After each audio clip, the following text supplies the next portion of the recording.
Fala galera, meu nome é Thales e nessa resolução de exercício vou resolver o exercício pirâmide que caiu na primeira fase do nível 1 da OBI 2018. Esse exercício foi o exercício mais difícil da primeira fase. Vamos lá.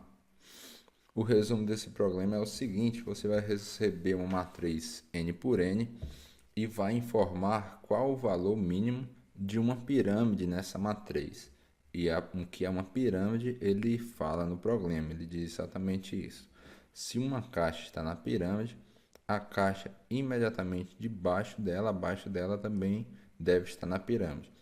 Caixa, no caso, é a posição da matriz. A pirâmide vai começar com um elemento no topo, depois dois elementos embaixo, depois três elementos embaixo dos dois elementos, depois quatro elementos embaixo dos três elementos e assim por diante. Vamos lá. O que é que você precisa para resolver esse problema? Você deve ter conhecimento básico sobre programação dinâmica. Como a gente vai utilizar a programação dinâmica para resolver esse problema, a gente deve identificar três coisas. O que é que a gente vai usar para representar um estado, o que é que a gente vai utilizar como base e o que é que a gente vai utilizar na recorrência. Vamos lá. O que é que eu vou utilizar para representar um estado? O que seria um estado? Seria um subproblema em que eu posso saber a resposta desse subproblema a partir de outros subproblemas. Então, o que é que eu vou estar utilizando para representar meu estado? Eu vou estar utilizando dois inteiros, que vai significar a melhor solução de uma pirâmide que foi construída na linha L utilizando a coluna C, começando na coluna C. Isso vai ser meu estado, vou utilizar dois inteiros. Isso quer dizer que eu vou ter que utilizar uma matriz para estar guardando minha resposta, porque cada estado vai ser representado por um L e por um C, que o caso base é quando eu chegar na linha 1, porque eu vou começar a construir chamando minha função na linha mais de baixo, na linha L. E assim que eu chegar na linha 1, chego no caso base. Por quê? Porque como o problema disse, se eu estou na linha 1, eu só preciso do elemento da linha, um elemento. Então, se eu estou na linha L e coluna C, sendo L igual a 1, obrigatoriamente eu vou ter que pegar o elemento da coluna que eu cheguei na linha 1. Por exemplo, se eu chegar na linha 1 na coluna 5, por exemplo, eu vou obrigatoriamente ter que pegar somente esse elemento da coluna 5 e encerrar. Então, eu vou chegar na linha 1 como sendo um caso base. Vamos lá. O que eu vou utilizar como recorrência para minha programação dinâmica vai ser a resposta do estado começou a pegar a partir da coluna C, vai ser igual à soma da linha L pegando a partir da coluna C, mais o mínimo entre a linha menos 1, coluna C, ou linha menos 1, coluna C mais 1. Se você não entendeu nada do que aconteceu aqui, vamos para um exemplinho para você entender melhor de onde é que eu tirei isso. Vamos lá. Olha essas duas matrizes, as duas matrizes de cima.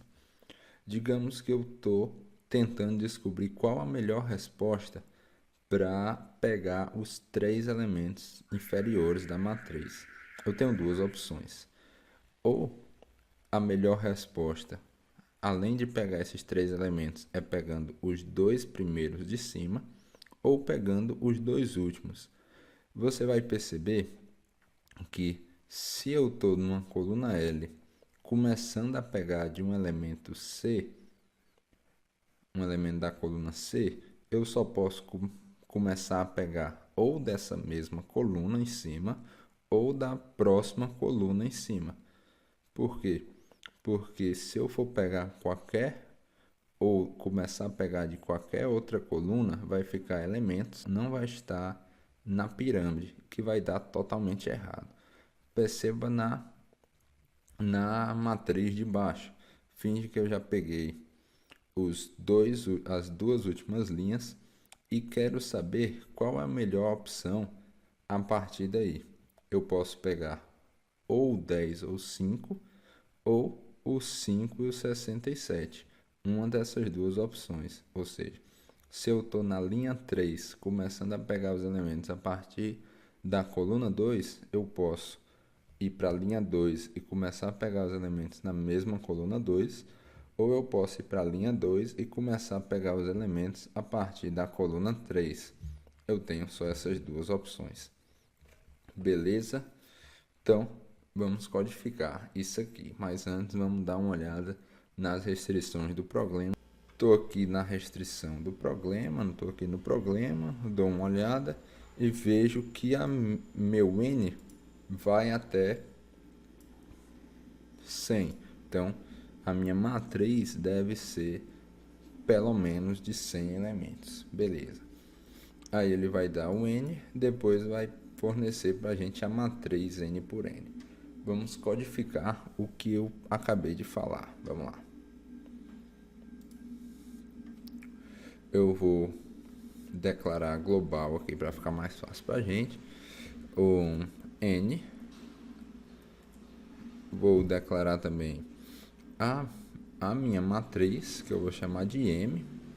Minha matriz vai ser uma matriz de pelo menos 100 por 100, vou colocar 105 por 105. E também vou utilizar uma matriz de memorização da minha programação dinâmica, que eu vou chamar de DP. Você chama de você quiser, vou chamar de DP. Agora vamos lá. Vou fazer a leitura do n, depois vou ler minha matriz. Vou começar do 1. Menor igual a n. E mais, e faço a mesma coisa aqui, só que com J, lendo a minha matriz na posição I, posição J. Beleza, agora vamos lá. O que é que a gente precisa fazer? Já que a gente vai utilizar uma programação dinâmica com memorização, a gente tem que fornecer algum valor para aquela matriz, em todos os elementos daquele matriz, que indique que eu ainda não calculei. Eu vou utilizar menos 1. Então, eu poderia usar um em 7, só que eu vou só copiar esse for aqui. Eu acho que fica mais fácil para a maioria das pessoas saber o que é que eu estou fazendo. Eu vou colocar em toda a minha matriz de programação dinâmica o valor menos 1.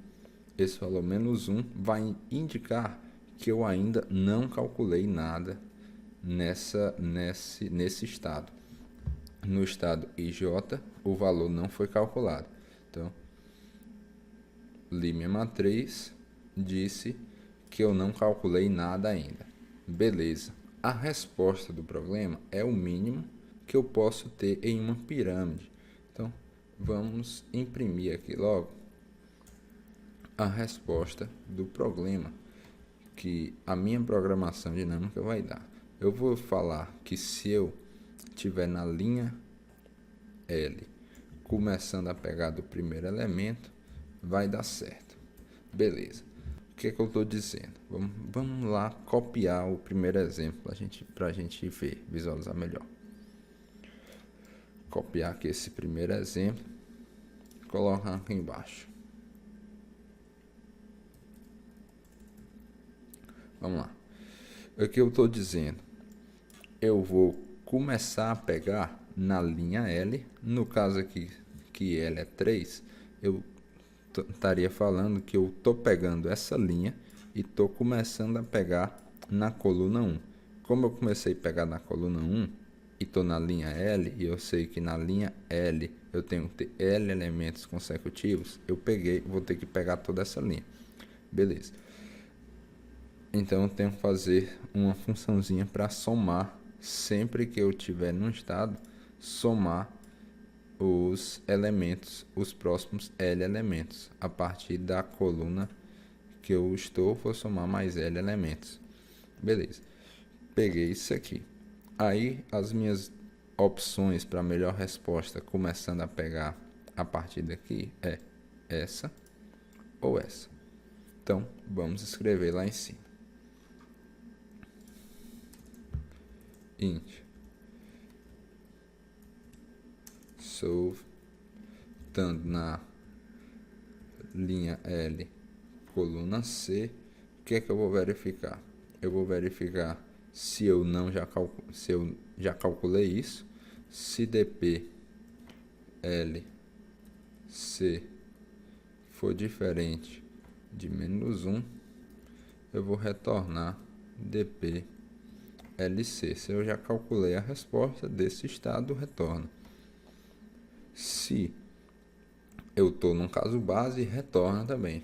Qual é o caso base? Quando L é igual a 1. Se L for igual a 1, eu tenho que retornar o elemento da minha matriz L, que é 1C. Então, vou colocar aqui para dp receber isso e retornar. Beleza. Se eu não calculei ainda e não estou no caso base, eu vou ter que utilizar minha recorrência. E minha recorrência utiliza a soma. Então, vou pegar a soma aqui. A soma vai começar em 0. Eu vou fazer um lá de repetição. O i começando em 0. Já que eu vou ter que pegar L elementos, vou colocar para o i começar em 0, enquanto o i menor que L. E mais. A minha soma vai aumentar o quê? Todo mundo que está na minha matriz, linha L, coluna C, só que essa coluna aqui tem que ir aumentando, né? Primeiro eu pego esse elemento, depois eu pego o próximo da linha L e assim por diante. Então, coluna C mais 1, coluna C mais 2, então L e C mais I aqui. Beleza. Agora, a minha resposta, a resposta para dpl C vai ser igual a soma mais o mínimo entre as duas opções, que é o L menos 1C ou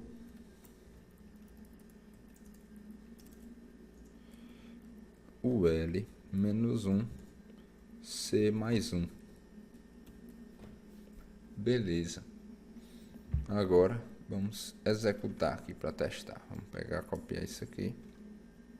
Deu um pequeno erro, que L não foi declarado, né? Na verdade não é L, é um N aqui. Beleza. É um N porque eu vou dar um N e vai ser N por N. Beleza. Vamos executar. Colar aqui. 36, que é exatamente a resposta do primeiro caso de teste. Vamos colocar o segundo caso de teste, que dá 62. Beleza. Se você está ligado em complexidade, você vai perceber o quê? Que essa minha solução é uma solução que roda em N3, é uma solução cúbica. Para você facilitar isso aqui e fazer uma solução que roda em n ao quadrado, é bem simples. Basta você utilizar a soma de prefixos. Então, você vai, em vez de estar calculando a soma toda a vida, você vai fazer uma outra programação dinâmica para calcular a soma de prefixos. E, em vez de estar sempre calculando a soma percorrendo o vetor, você vai conseguir calcular a soma de duas posições utilizando só uma subtração, né? Então, agora vamos submeter esse exercício, apesar de ser N3, o N vai até 100, vai passar sem nenhum problema. Vamos lá. Vou copiar, Ctrl A, Ctrl C, selecionar todos e copiar. Venho no NEPS Academy, enviar a solução, colo a nossa solução aqui, enviar a solução. o juiz está corrigindo nossa solução.